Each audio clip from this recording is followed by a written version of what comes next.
America's North Woods border region.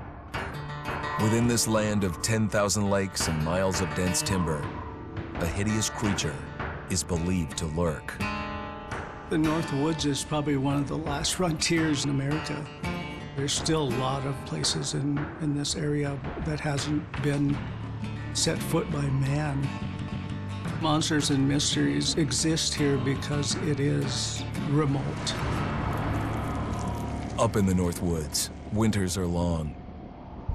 In times of biting cold and isolation, a devouring monster is believed to come forth. It's terrorized native people for generations. Growing up, I was told, like, don't go outside, the Wendigo will get you.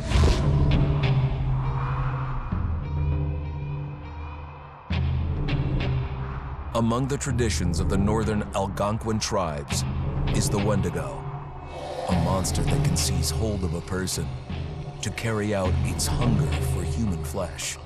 Many Native Americans fear even talking about this Wendigo, and even the mention of the name will let the Wendigo find out where you are, and it will open you up to be possessed by this Wendigo.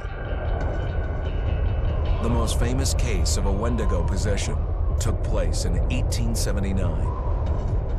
In the deep woods outside of Edmonton, Alberta. Swift Runner, a Cree Indian, was a trapper and a guide.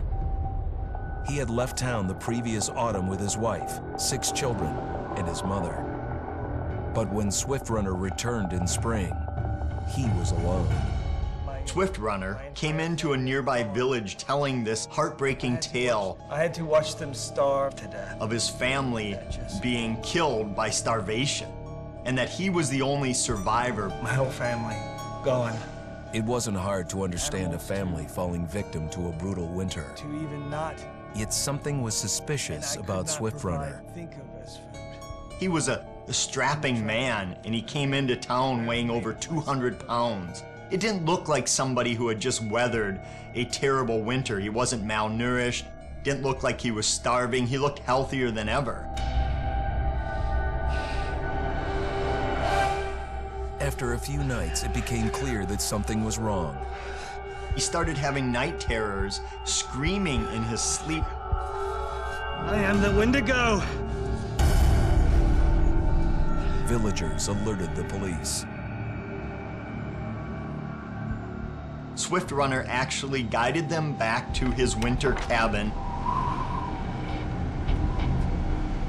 When they got there, that's when they saw the true horror.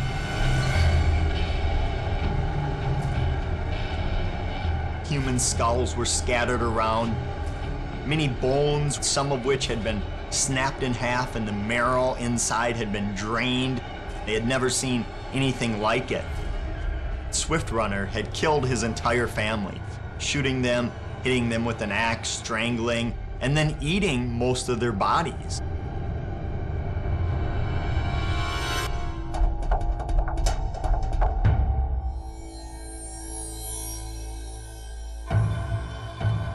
Right up until the moment the noose was on his neck, Swift Runner swore the evil spirit of the Wendigo had possessed him and twisted him into a cannibal killer.